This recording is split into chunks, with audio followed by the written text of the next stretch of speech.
Rahman, Nasim Zehra, FS Ijazuddin, and please switch off your mobile phones or put them on silent mode. There will be a question and answer session at the end of the discussion. We would appreciate if complete silence is observed while the session is in progress. Our moderator for this session is Saif Mahmood, who is a New Delhi-based literary personality, Urdu poetry enthusiast, commentator, critic, translator, and rights activist. He speaks and writes on diverse issues ranging from law to literature and is associated with a number of academic, legal, professional, and literary organizations around the world. Saif Mahmood sir, please.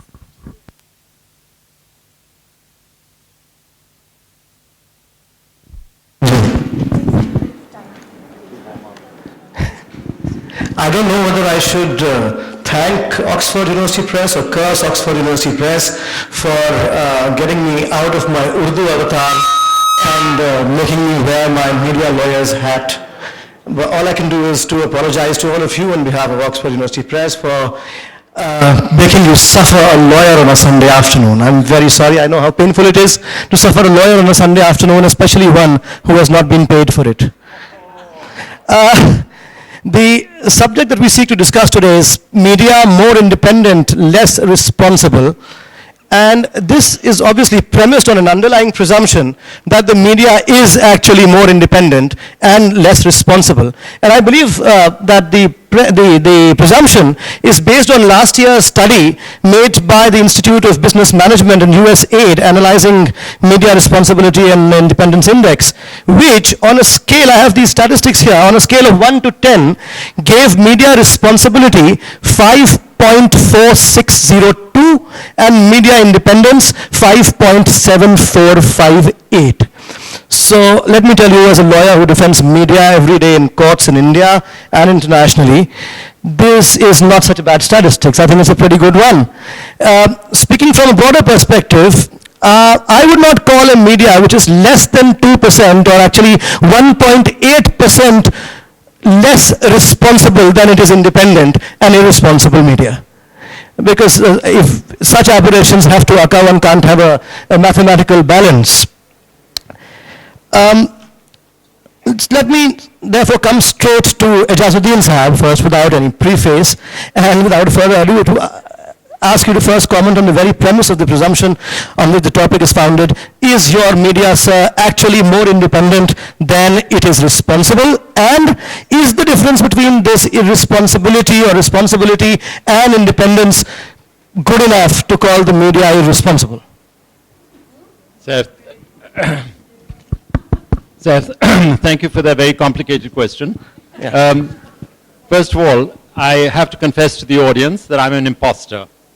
I should not be here, although I'm fascinated by Saif's accounting of detail, because I'm a chartered accountant by profession, and I loved the figures that he was quoting. I'm still, savoring them in my mind.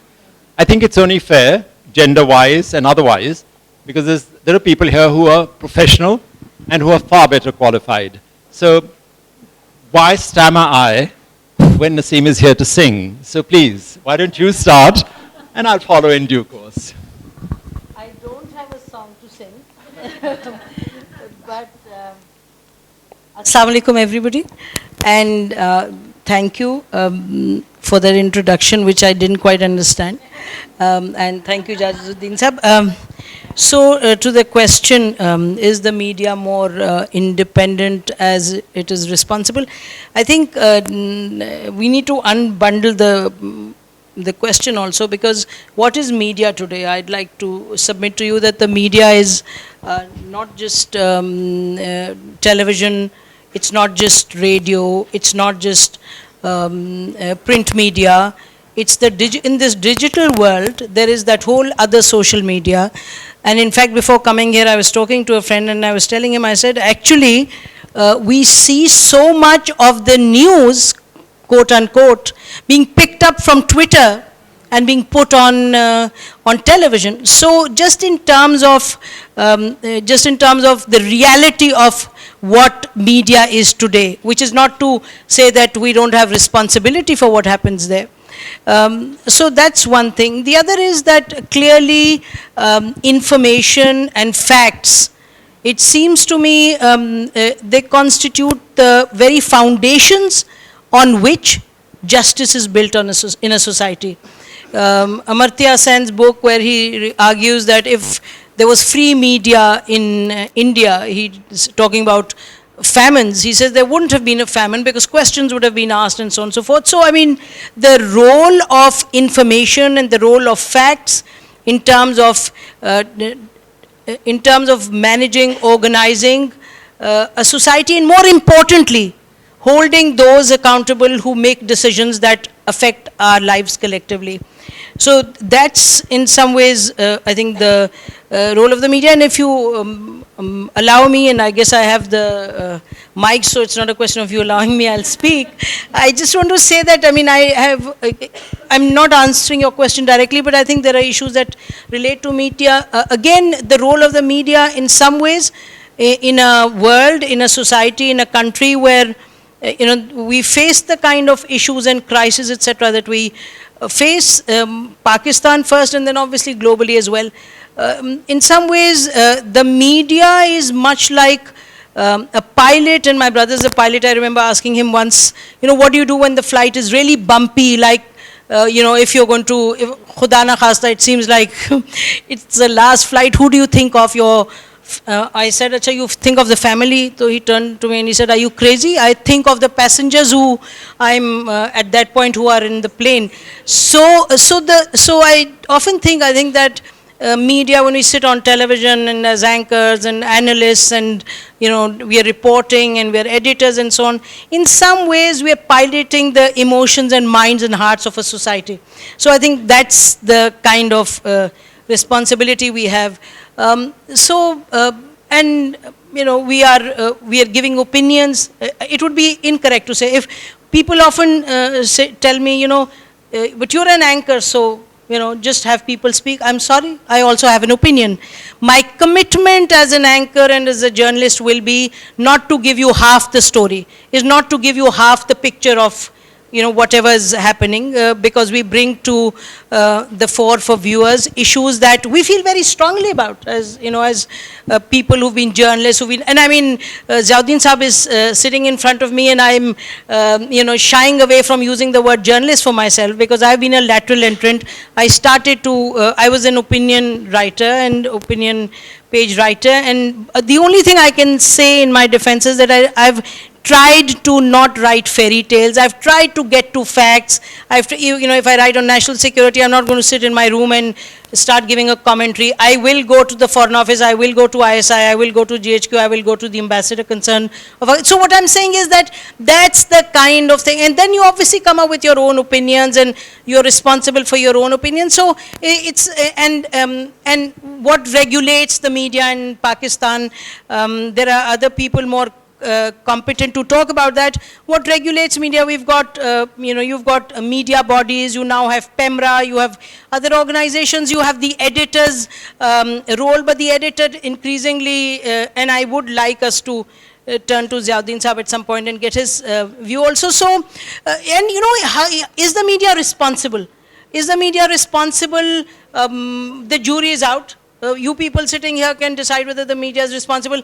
You will tell me that, oh, so you spend 5 days on channels just talking about Ayan Ali. I'll say we spent 15 days talking about Panama leaks. You'll say you spent 20 days talking about Zardari's running away. I'll say we spent 15 days on a rape case. So the point is, that's the canvas. That's the canvas. If anybody is going to sit here and decide it's black and white, then you're not real.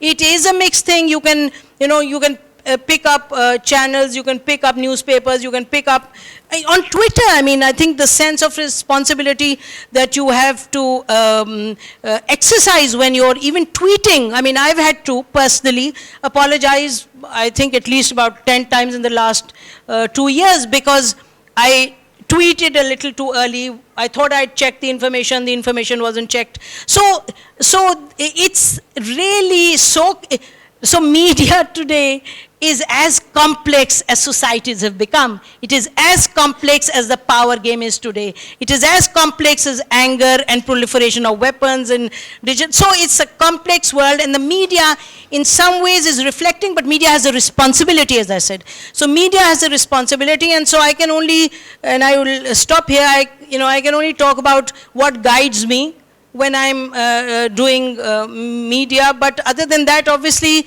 what happens, what actually is independent or not independent, you can refer to reports that my friend just mentioned. Beyond that, that's all I have to say. Thank you. Rashed Saab, is the situation same with the print media? Or is the responsibility in print media a little lesser or a little higher in degree? Is it as complex as that in electronic media?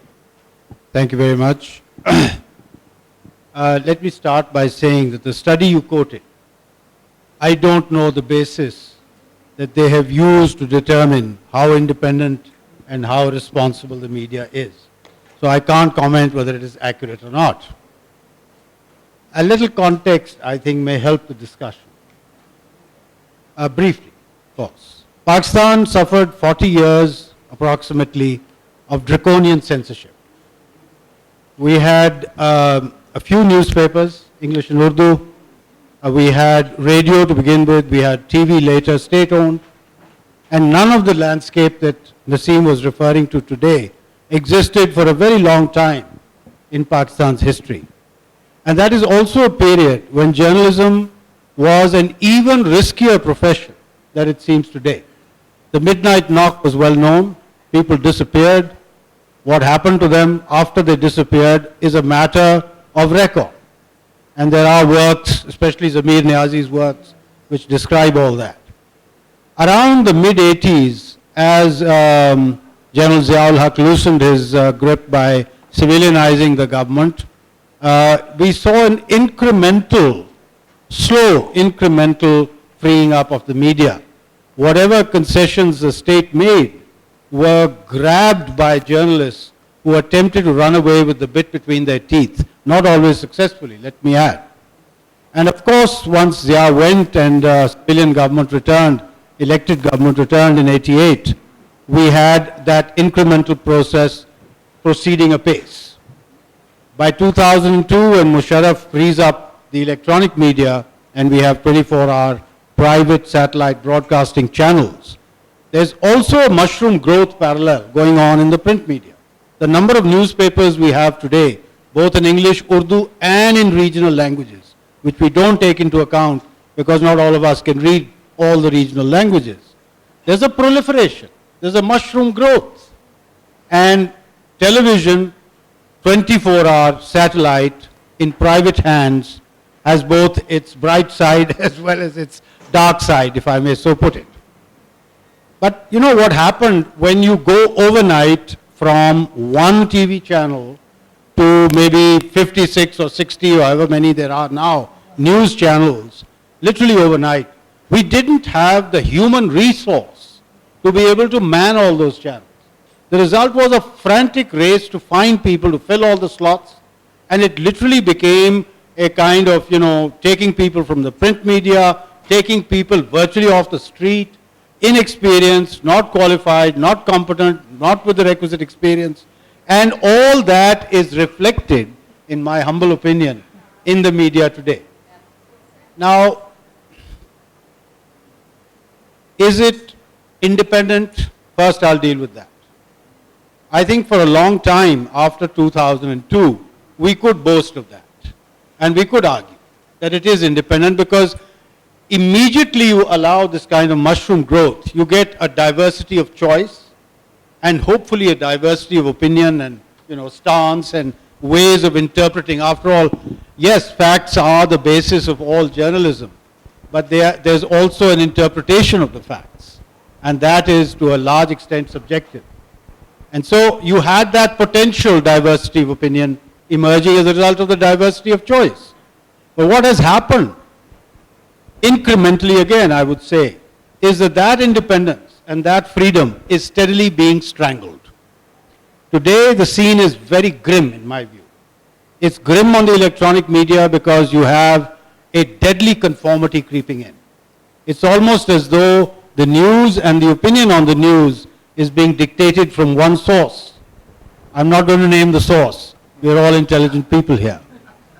If the media is going to be run by one tweeter, then I think we're in trouble. As far as print is concerned, it's also, sorry to say, my friend Ziauddin knows more about these things and has had longer experience than me, but I've had a bit of experience too. And I know that editors and the institution of professional editor is under threat as we speak. I'm one of them. The point is that editors have, in a country like Pakistan, in a society like Pakistan, with its history and with its, rather troubled history of media freedom and independence and responsibility even, it's a very, very tough job. The pressures are enormous. They come from powerful state institutions, they come from governments, they come from political parties, they come from non-state actors. And in our context, they come from extremism and fanaticism and terrorism. So it's not a profession of choice, I would suggest.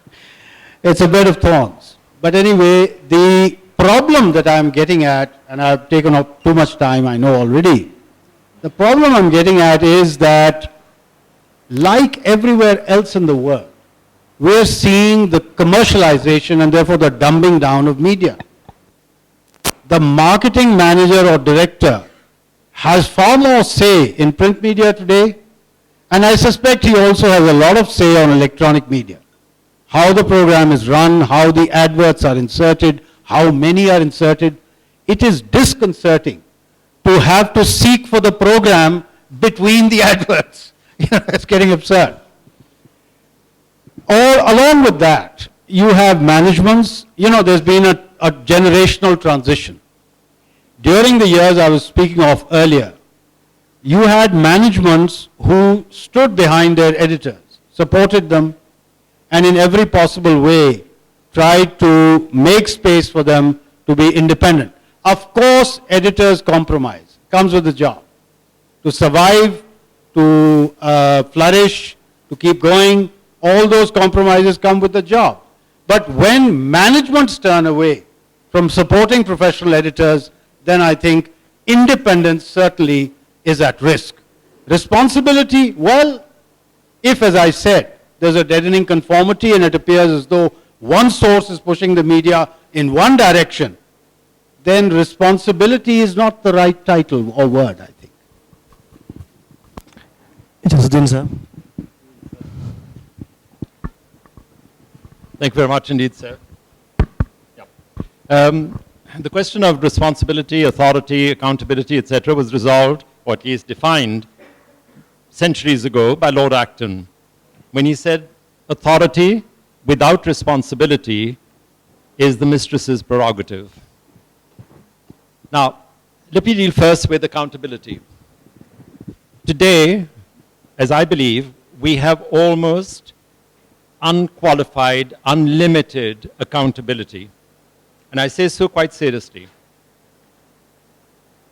Take your television, National Assembly, it's televised. And yet, there will be no minister who will answer questions on the floor of the House. But they will appear on Nasim's program and happily trill like canaries, giving all the answers on television that they should be giving to their fellow representatives on the floor of the House. That, to me, is accountability. And that is where I pay tribute to the television media and, of course, the print media, where they are forcing public representatives to appear before them, which they do quite happily because they want the publicity, to appear before them and answer for their sins of omission and commission. Let me now come to newspapers. I see the problem between the newspapers and the social media as being the difference between a long-distance runner and a sprinter. The the social media within seconds covers the 100 yards. The newspaper is the long distance runner, which is why editorials are so important nowadays and why op-eds are equally significant, because they highlight certain issues daily, but which have a more durable impact on society. Saif, let me very quickly deal with now, I dealt with accountability, let me deal with responsibility. The responsibility of the media I see in three parts. I'll pose them as questions to myself. Is the media a mirror to society? Is the media the voice of society? Or is the media the conscience of society? Well, I'd say it's all three, and I'm going to give my reasons for this. I regard media as the mirror of society because obviously it reflects whatever's going on. But for a social historian like myself, it enables me, mercifully through things like Google, etc., that when I want to research, all I have to go is press a button and I can go back into the archives. And that to me is a valuable tool which will take me instantly into Karachi of 2010 or 2005 or whatever. So in that sense, it is a mirror. And for future historians, it is the perfect reservoir of information. The second, is it a voice of society? Well, the answer is yes. Editorials have come out strongly. I write for Dawn. Dawn has taken a stand on a number of issues, CPEC, etc., and I think that is extremely valuable. The last, which is it the conscience of society? Well, again, I would say yes, it is. There are any number of cases, and Nasim has just mentioned, they will deal with rape cases, they will deal with other issues, but they will deal with them dispassionately, and they will, by dealing with them, they will evoke a response in civil society. Orange Line is the most recent example of it. When newspapers and the media can come out strongly to resist a chief minister who has made it his lifetime objective to have a line which is passing through over Lahore, destroying everything like a juggernaut, destroying everything that is sacred, that is historical, that is relevant, and that is now irreplaceable, destroying everything in its wake. If it had been called the Green Line, or the Green and White Line, or the Pakistan Line, I would have been silenced. But not the Orange Line. The last comment I'm going to make, and I hope our friends from, don't misinterpret this. I find it strangely disturbing, and yet in a sense symptomatic of our society, that a department of the Pakistan Army that was once a service department called ISPR should today be headed by a man who has the rank of Lieutenant General, which in my mind, and I'm a non-military person, equates him with a person who has all the armored force at his command to fight the enemy. So what does it tell me? It tells me that the media is the new weapon. It has been given all the properties, all the importance, all the significance, and all the fatality of a nuclear weapon. Because the man who's heading it has been given the same rank in the eyes of his colleagues as the man who is handling the National Command Authority. That is the power of media today. Thank you, sir. Thank you very much. I just wanted to take the discussion to another question. It is really based on the experience that we are facing in India nowadays. I wanted to ask you, Nasim, are media houses here increasingly succumbing to establishment pressure or wanting to please the establishment for various reasons, including reasons like government advertisements and getting awards, etc., because it is happening in India for the first time.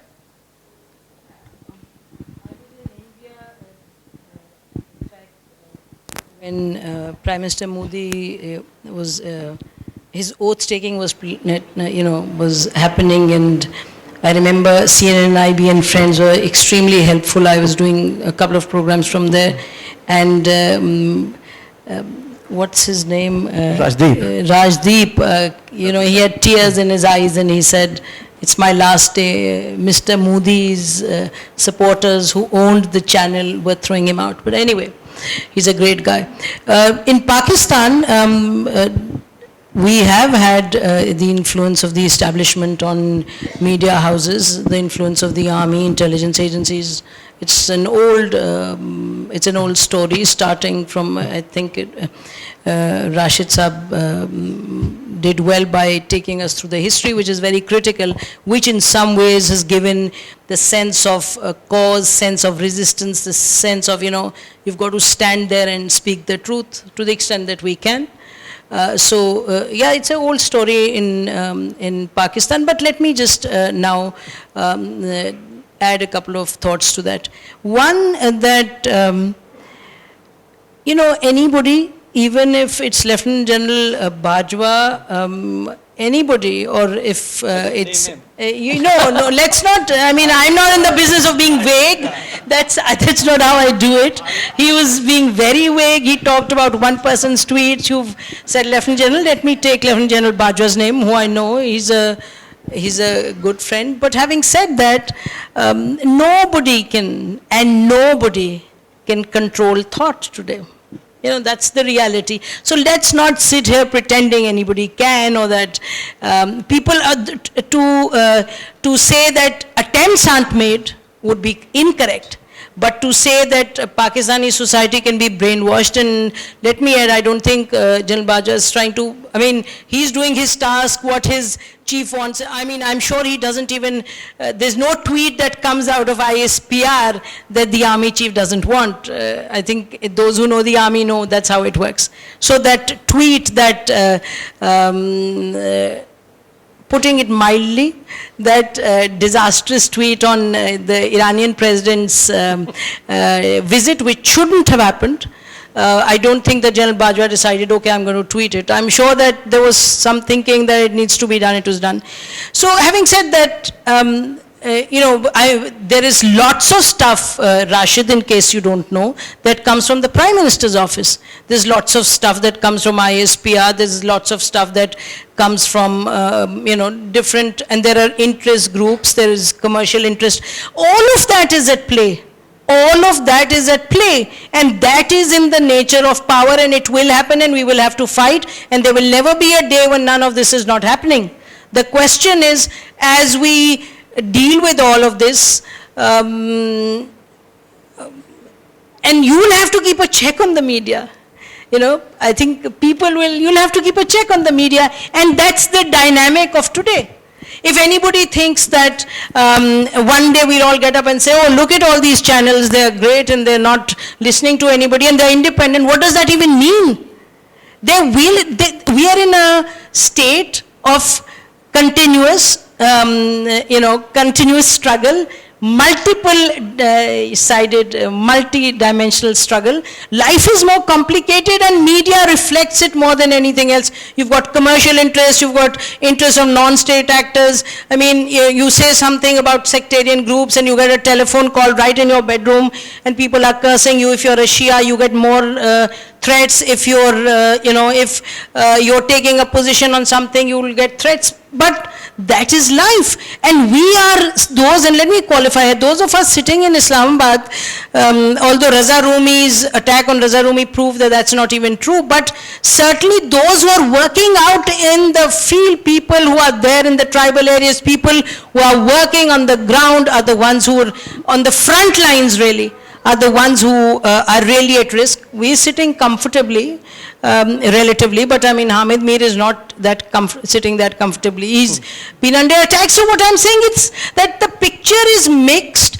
Our objectives, our vision has to be clear. And again, I would say that that's something that's an ongoing thing. How much does an editor control the newspaper, what goes into the newspaper? I can quickly take Dawn's name and say that I think in Dawn, Ziauddin Saab, you'd agree even today, Dawn is a paper that, is extremely thorough, professional. About other newspapers, I don't know. I contribute to the news. Other papers have their other interests and their other views. Ultimately, also one question we need to ask is, has the media over the years been a platform for debating ideas in this society? And I think an honest answer will be a resounding yes.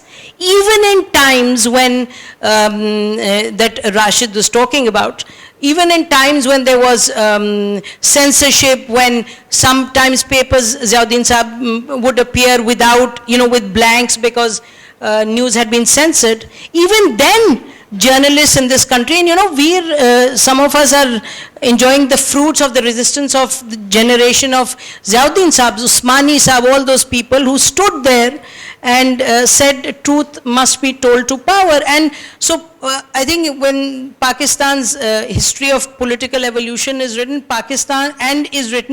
the stalwarts, the heavyweights, the stalwarts of Pakistani media, likes of Ziauddin Saab, Usmani Saab, and many, many others, will be written in golden words. And also to think that the civilian dispensation is any more tolerant. Everybody is being held to accountability, from a journalist to a general, and now with Panama leaks, the judges also came out in the open, and there's discussion about the judges also. So what I'm saying is that this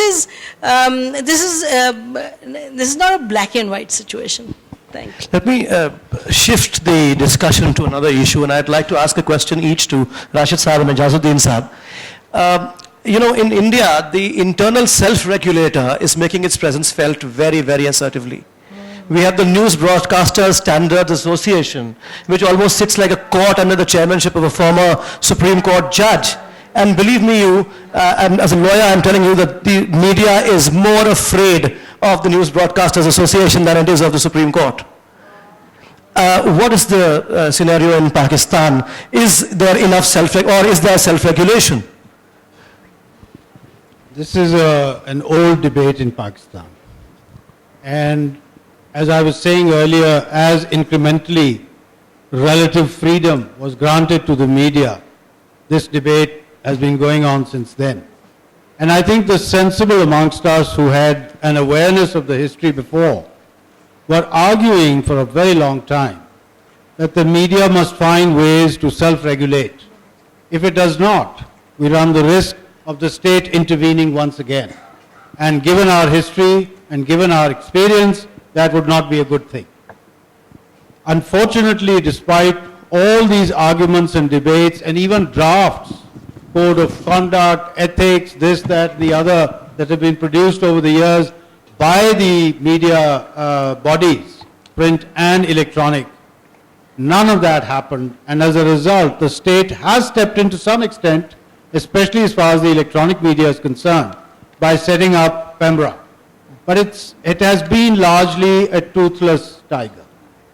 Of late, with a new chairman and perhaps new instructions, there's been a bit more, channels have been held to task because of things they've done that seem to violate some kind of code of ethics that at least PEMRA thinks should be followed. But I do not regard that as a development that we can say is parallel to something like you described in India. But let me make one very quick point, which I want to take up from what Ijazuddin Saab said earlier. What is the media? In my book, the media is the watchdog of the public's interest, full stop. And what has happened in Pakistan, and I've been fighting it tooth and nail all these years, is that we have a tendency to misinterpret things that we receive from history. There's a phrase that emanated from the French Revolution called the Fourth Estate. estates were communities of interest that were represented in Parliament after the French Revolution, and because the media was emerging as a print media at that time, was emerging as a powerful player, it came to be called the Fourth Estate, although it was not in Parliament. Now the Fourth Estate, when translated into Pakistan, has become the fourth pillar of the state. I mean, I'm appalled by the ignorance and the tendency to run with the herd and not think critically, what is it we are saying? Is the media the fourth pillar of the state, for crying out loud? No, it is not. I mean, I'm trying to say that from the back door with this phrase, you have a risk that the media will convince itself that it's the fourth pillar of the state and go along with whatever the state wants instead of what the public desires or what the public needs. That is a travesty and a tragedy in my view. So I think we all need to pull ourselves short and re-examine this whole concept of the fourth pillar of the state. Now, one quick comment again on social media and the internet, which I didn't cover before. You know, since the last decade of the last century, the demise of the newspaper has been widely predicted and forecast. It hasn't happened yet. And it probably hasn't happened because of a thing called reader habit. Your morning can't start without a newspaper, for most of us. But the younger generation is the exception, becoming the exception to this rule. They're not reading newspapers. They probably don't even watch TV news. They're on the internet, they're on social media, they're reading it on their phones. And they're getting it from, all kinds of diverse sources. What has happened is, mainstream media, whatever is happening there, and we've discussed it to some extent, there's a democratization of sources of information, news and analysis and opinion. You know, we had this concept cropping up in recent years of citizen journalism, where people snap things on their phones and sent them, or text, or whatever the case may be. And mainstream media was being fed with these things. It's cautious when taking it, naturally, because unverified, although that never bothers anyone in Pakistan. And there's never any apology when you get it wrong, unfortunately. That I consider irresponsible media. But the point I'm trying to make is the landscape has changed. Means of communication have been revolutionized. The butterfly effect is in force. Something happens in one remote part of the world, it has an effect in the rest of the globe. It's no longer a question of Pakistani media or Indian media or any other media. Media is media. And in some respects, in many respects, it's global now. So I think the responsibility is greater, if anything. You can't get away with hiding behind national borders and frontiers and saying, ye to Pakistani media hai na, hum to we are like this only. You can't do that, okay? Because you are talking to a global audience and you have to be more responsible. Will we be more responsible? I think the jury's out. I do agree with Nasim. This is not an uncontested terrain. And if the establishment or whoever it is running things right now in the media and for the media thinks that this is something that will, go on forever, I think a second thought is required. Thank you very much. Ijazuddin sir, self-regulation. I'll be brief. Yes, please. Because I noticed a boy coming with a thing called Q&A. Question, yes. Well, I thought it was Qaid-e-Azam when he wrote Q&A, but I misread. Okay, Nasim has talked about control, that obviously the media can't control. No, it doesn't. But the media does influence. And that is where it has its most insidious potential. You talked about, Saif, you asked a question about self-regulation. There was a gentleman many years ago, he coined a phrase, it began with U, unity, F, faith, and then there was this last word which I've never understood and no Pakistani has, D for discipline. Now what you're asking is there any form of self-discipline in this country? Because that is what is the pre-qualification for self-regulation. Self-regulation here in a media which is merely an aggregation of the instruments of interest. That aggregation, the aggregation of the interests, you really are expecting with self-regulation to have a kind of media suicide bomber, a person who can go in and, in a sense, destroy himself and those around him. No man, no woman that I know of in the present media is going to risk their neck and do what somebody once said about the Soviets when a Soviet was having an argument with an American, and they were talking about freedom of speech, and the American said, the Soviet said, we have freedom of speech. And the American said, yes, but the difference between you and us is we have freedom after the speech. Now, Rashed has spoken very rightly that the function of a media, any media, is to be the watchdog. Our constraint is that this particular species of dog barks but lacks bite. And the situation that we have today was typified in a remark that Frederick of Prussia made 250 years ago. When they asked him, how do you cope with the press? I mean, they write such virulent things about you. How do you manage it? How do you cope with them? Oh, he said, very simple. I have an understanding with the press. They write and publish whatever they want, and I do whatever I want. I think with that, we can open the session to questions and answers. Is there somebody here, please, on my right?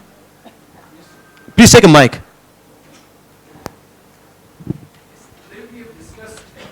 I think your mic is not on, perhaps. Today we have discussed about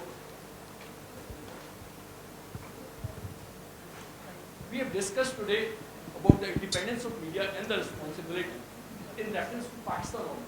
My question would be, is the media in the world independent and responsible? As for little research, what I have done, the media throughout the world is controlled by a group called Illuminati, chain of about 12 countries.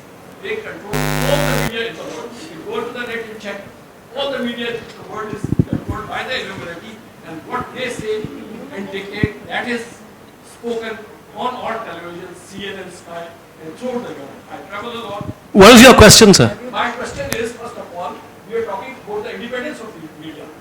I say, and I want your opinion, is the media in the world independent?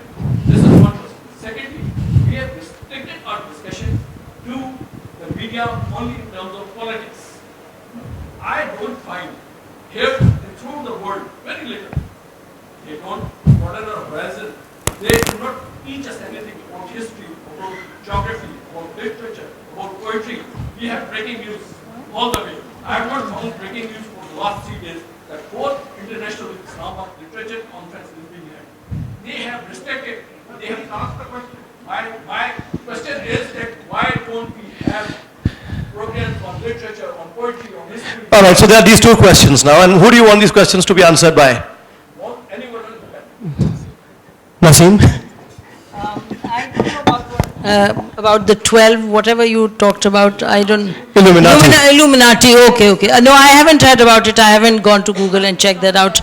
So, I think the media is, I think it's a mixed picture. Media is, we've in some ways addressed the question. It's a mixed bag. In some parts of the media is independent. Media is obviously influenced by interest, but I do want to, Rashed has referred to that several times, that one, the media considers itself the fourth estate of, the fourth estate, the fourth pillar of the state, and Rashed, you may remember and remind yourself who's been saying that. Mostly politicians say that.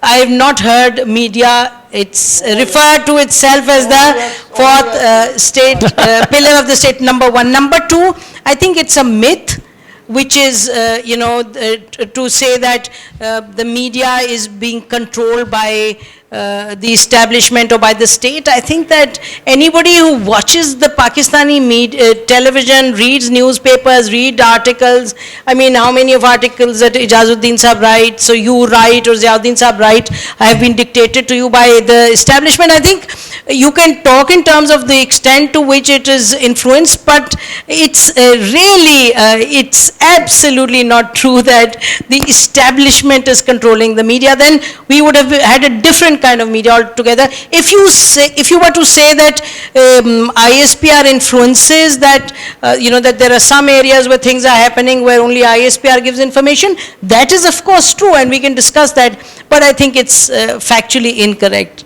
Allow me to respond just for one second.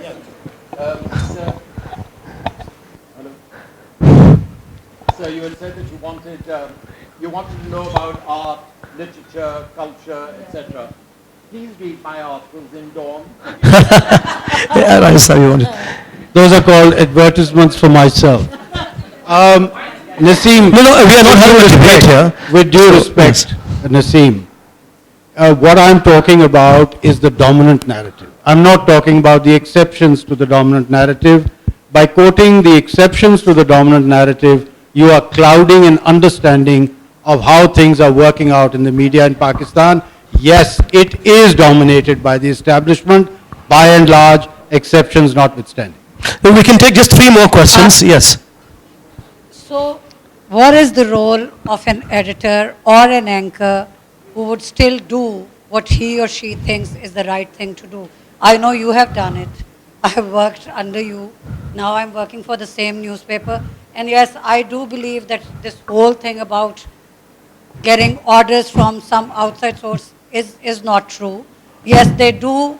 It does come into play once in a while, but otherwise, most of the time we have to decide what we are writing. Nobody is telling us what to write in the editorials. Nobody is telling us what to write on our op-ed pages. You know that and I know that too. But of course, then there comes a time when they tell you not to write certain things. That happens too. So what is the role of an anchor today? If you are, for instance, being pressurized by the establishment or by the corporate owner of the channel, what do you do? Resign like Rajdeep. Very brief answer. Well, I don't want to talk about myself. I don't take any orders, but I generally, it depends. I think some anchors will get influence, others won't. What else can I say? You watch the programs and you know. Just 1 minute, please. Let me quickly comment. Yes. Because I've been named here and possibly defamed. Look, the point I was trying to make was, I know the pressures that I have faced while editor of Daily Times, where my friend worked with me and is still working.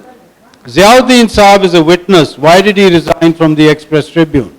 Ask him privately over tea. The fact of the matter is, anybody who knows anything about the media and is honest knows the kind of pressures that are exerted. If I have resisted those pressures, then I have been winkled out by other means. So, there's the track record. Very quickly, and Ziauddin Saab now sits on television and gives his views to a much broader audience. I wish my case. We have very, very short time. So you've been raising your hand for a while. Very short question, please. Just a short comment. Please, no comments. Just a question, if you don't mind. It will be a comment. Yes.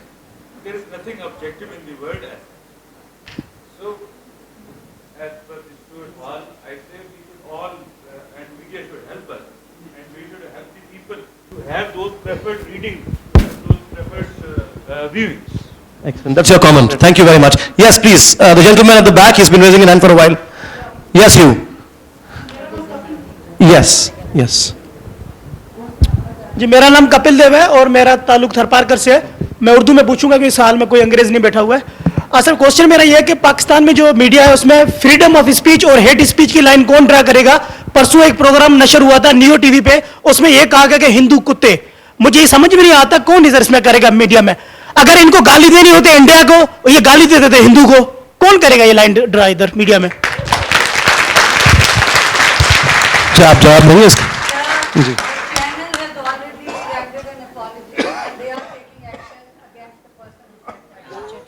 चलिए. So she's saying that the channel has rendered an apology and they are taking action against the person concerned. आप खैर इसका जवाब जल्दी से दे दें. भाई आपका जो सवाल है बहुत ही मुनासिब है एक गैर मुनासिब हरकत के बारे में. ये चीजें होती रही हैं, हो रही हैं, बड़ी अफसोस की बात है. और जैसे आप फरमा रहे थे इंडिया की बात होती है तो हिंदू आ जाता है बीच में बजाय इंडिया के. इंडिया में हिंदू के अलावा भी लोग रहते हैं, जैसे कि पाकिस्तान में मुसलमानों के अलावा भी लोग रहते हैं, लेकिन इस चीज़ को हम नज़रअंदाज कर देते हैं मीडिया पर, और ये गैर जिम्मेदाराना बात है। अगर वो पनिश हो रहा है, जो भी रिस्पॉन्सिबल है, तो अच्छी बात है, एक अकाउंटेबिलिटी हो रही है। लेकिन मैं वापस आपको वहीं ले जाऊंगा जहां से मैं शुरू हुआ था, प्रिंट हो या इलेक्ट्रॉनिक हो। अगर एडिटर, चाहे वो न्यूज़ एडिटर हो चाहे अखबार का एडिटर हो, अगर उस इंस्टीट्यूशन को आप स्ट्रेंथन नहीं करेंगे, ताकतवर नहीं करेंगे, इंडिपेंडेंट नहीं करेंगे, ऑटोनोमस नहीं करेंगे, तो ऐसी चीजें होने का इम्कान ज्यादा है, कंट्रोल नहीं रहेगा और हर किस्म की उल्टी सीधी बात सामने आएगी। बहुत बहुत शुक्रिया। इन्होंने मुझे बता रहे हैं कि टाइम अप हो गया है। 1 मिनट आप मुझे मेरी तरफ से दे दें, तो मैं 2 लोग जो बैठे हैं उनसे short, please the lady there. Yes, और आपको 2 लोग जी। मैं सिर्फ ये रिक्वेस्ट करना चाहती हूँ मीडिया से कि थोड़ा सा टाइम आप हमारे जो अच्छे लोग हैं पाकिस्तान में एज अ रोल मॉडल उनको दिखाएं, ताकि हमारे यूथ को कुछ हो। जी, that's a very good comment. Please the last question.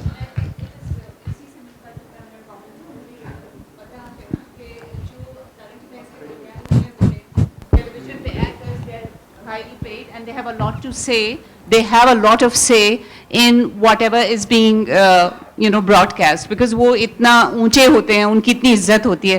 तो अगर वो ब्रेकिंग न्यूज़ के साथ मेकिंग न्यूज़ भी डलवा दें कि पॉजिटिव चीज़ें मेकिंग न्यूज़ है, breaking news is something which is not good, maybe वो हो जाए, बैलेंस हो जाए। हमेशा ब्रेकिंग न्यूज़ खराब ही होती है कि बीवी ने शौहर को थप्पड़ मारा, वो ब्रेकिंग न्यूज़ हो जाती है। Like the gentleman was saying कि अगर ये लिटरेरी फेस्टिवल हो रहा है, तो let's just say making news or Islamabad festival, literary festival. Madam, you wanted 3 role models? You wanted 3 role models. Ji. Where are you? Or have you gone away? The lady who was here. Sorry, there's no time No, left. there was a lady. She disappeared. She asked her, she gave her comment and And disappeared. it disappeared. That's the nature of it. You want 3 role models, madam? she's there. You want 3 role models? They're sitting in front of you. Excuse me, please. Okay, this gentleman has been raising his hand for a very long time. Half a minute, just half a minute. Rajsab, could you tell us in detail what exactly happened when, not in detail but shortly, briefly, what exactly happened when Daily Times stopped publishing Muhammad Taqi's and Mir Muhammad Ali Talpu's I think you articles? can ask this And why did you resign? Privately. We have to close the session now. Thank you very much. Thank you all the panelists, and thank you very much for being here.